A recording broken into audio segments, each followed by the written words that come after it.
Pemirsa, penolakan pemakaman jenazah COVID-19 kembali terjadi. Di Tebing Tinggi, Sumatera Utara, warga terlibat adu mulut dengan petugas hingga hampir ricuh. Jadi kalau di sini cukup sekali nih, nanti kami tutup itu jalan. Biar tahu aja Bapak ya. Ini jalan-jalan pribadi nih loh. Itu biar kami tutup itu jalan. Sejumlah warga di Tebing Tinggi, Sumatera Utara ini terlibat adu mulut dengan petugas dan camat pada hilir. Mereka menolak pemakaman jenazah suspek COVID-19 di TPU sekitar permukiman warga. Intinya kan Pak, Bapak mau tanggung jawab kalau kamu sini sebelah semua. Iya, tanggung jawab. Bapak pemimpin. Suasana pun semakin panas dan hampir ricuh. Meski demikian, petugas mampu meredam emosi warga sehingga pemakaman jenazah tetap dapat dilakukan. Jadi kalau misalnya pun warga kita yang di Dusun 8 ini ada yang meninggal, ya silahkan dikebumikan di sini, koordinasi, nggak apa-apa, kita terima gitu kan. Ini bukan tanah wakaf, ini tanah milik Pemko, sudah diganti rugi oleh pihak Pemko Tebing Tinggi.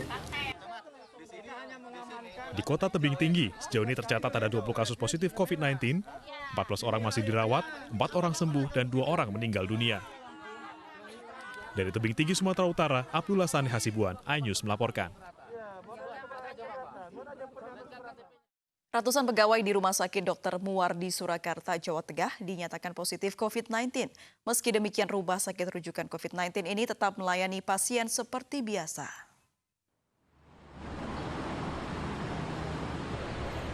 Selama 2 pekan terakhir, lebih dari 100 pegawai di Rumah Sakit Dr. Muwardi Surakarta, Jawa Tengah dinyatakan positif COVID-19. Selain dokter dan tenaga medis, staf direksi hingga bagian administrasi juga terinfeksi. Meski demikian, Rumah Sakit Rujukan COVID-19 ini tetap melayani pasien seperti biasa. Masalah hanya administrasi kok, jadi semua layanan masih jalan lancar baik dan kita memperketat protokol itu tadi Mas. Jadi layanan masih baik dan berjalan, poliklinik maupun. 3 pegawai pusat lembaga penyiaran publik terkonfirmasi positif COVID-19. Kantor Radio Republik Indonesia di Jalan Medan Merdeka Barat, Gambir, Jakarta Pusat ditutup selama 14 hari ke depan. Ketiga pegawai yang terkonfirmasi positif berasal dari RRI Jakarta, Direktorat Teknologi dan Media Baru dan Siaran Luar Negeri. Pengumuman lockdown ini juga tertuang dalam nota Dinas Direktur Utama LPP RRI yang menyebutkan bahwa Dewan Direksi telah mengambil keputusan lockdown mulai tanggal 22 Juli hingga 4 Agustus mendatang. Meski karyawan bekerja di rumah, layanan penyiaran radio masih berjalan normal. Sejumlah ruang tertentu di RRI ditutup untuk sterilisasi. Kami tidak mematikan siaran, hanya merilikkan program 1, program 2, dan program 4 untuk mengikuti siaran Pro 3. Siaran Pro 3 ini adalah siaran-siaran khusus yang diperuntukkan untuk pelayanan COVID. Di karantina mandiri di rumah. Jadi sebenarnya mereka tidak terlalu parah. Jadi kalau sudah masuk ke rumah sakit mesti ada pengawasan medis. Jadi kalau pandangan-pandangan dari Dinas Kesehatan dan para dokter, kalau itu masih bisa dirawat secara mandiri di rumah, secara mandiri. Tapi mereka sedang dalam pemantauan oleh pemerintah untuk diupayakan kesehatannya untuk dijauhkan dari COVID itu. Pemirsa, Kemenpora hari ini melakukan swab test terhadap seluruh pegawai Kemenpora. Hal ini dilakukan setelah 1 orang pegawai di Kemenpora dinyatakan positif COVID-19.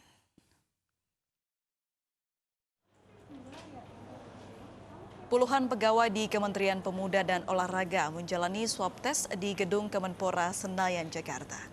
Swab test dilakukan setelah ditemukan karyawan yang terpapar COVID-19 pada hari Sabtu lalu.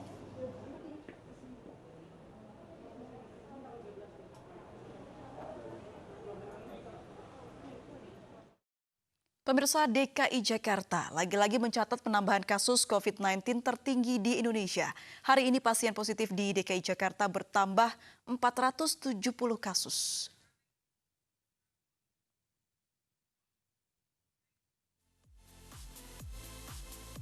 Dengan demikian, total kasus positif COVID-19 di DKI Jakarta menjadi 17.945 kasus. 5 kelurahan di Jakarta Utara masih menjadi wilayah dengan kasus positif COVID-19 terbanyak di ibu kota.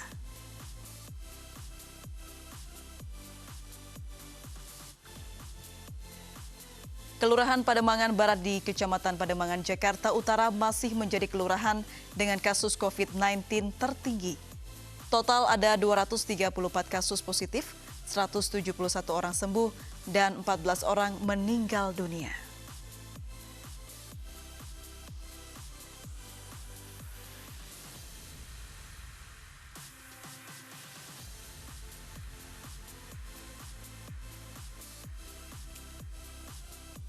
Kemudian disusul Kelurahan Penjaringan dengan 196 kasus positif, 141 orang sembuh, dan 6 orang meninggal dunia.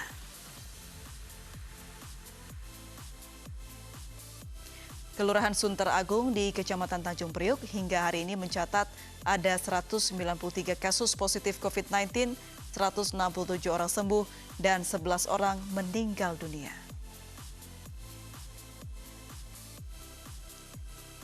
Masih dari Jakarta Utara, di Kelurahan Lagoa Koja, ada 161 kasus positif COVID-19, 75 orang sembuh dan 6 orang meninggal dunia. Dan di Kelurahan Sunterjaya, Kecamatan Tanjung Priuk, ada 155 kasus positif COVID-19, 112 orang sembuh dan 10 orang meninggal dunia.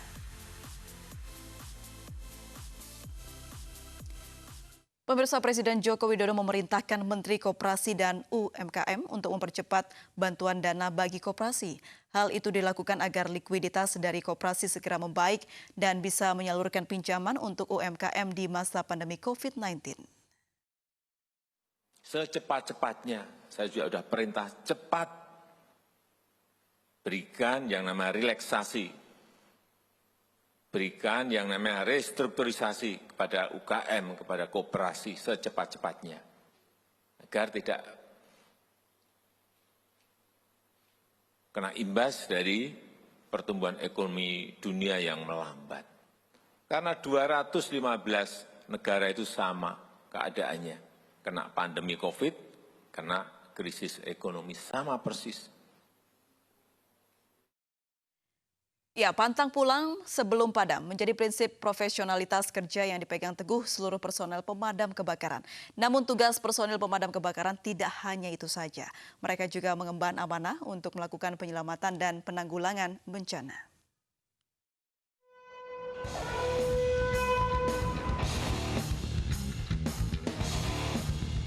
Baju oranye, helm, dan sepatu bot menjadi pakaian pemadam dalam melaksanakan tugasnya. Di tengah tugas yang berat dan penuh resiko, profesionalitas kerja dan kemampuan masing-masing personil menjadi mutlak ditingkatkan. Apalagi mereka tidak hanya sekedar bertugas melakukan pemadaman saat terjadi kebakaran. Tugas penyelamatan dan penanggulangan bencana juga menjadi amanah yang harus dilaksanakan para pemadam. Tentunya tupoksi kami adalah memberikan pelayanan kepada masyarakat di bidang kebakaran, penyelamatan, dan ada tambahan lagi juga penanganan COVID-19 yang ada di DKI Jakarta. Di tengah tingginya mobilitas tugas dan resiko yang harus dilaksanakan, MNC Peduli bersama PT Produser Pangan Asia menyalurkan makanan siap saji untuk santap siang para pemadam di Dinas Penanggulangan Kebakaran dan Penyelamatan DKI Jakarta. Mereka tiap hari datang melakukan tugasnya mereka untuk menyelamatkan nyawa orang lain yang mungkin juga ada resikonya ya untuk diri mereka sendiri.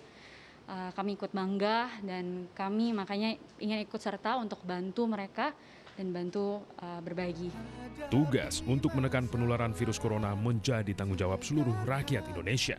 Oleh sebab itu, mari kita bersama-sama mendukung upaya penanggulangan wabah COVID-19 bersama MNC Peduli. Tim Liputan iNews melaporkan. Pemirsa, mari kita dukung para pejuang kemanusiaan dengan peduli melawan penyebaran virus corona. Bantuan bisa disalurkan melalui rekening yang tertera di layar televisi Anda.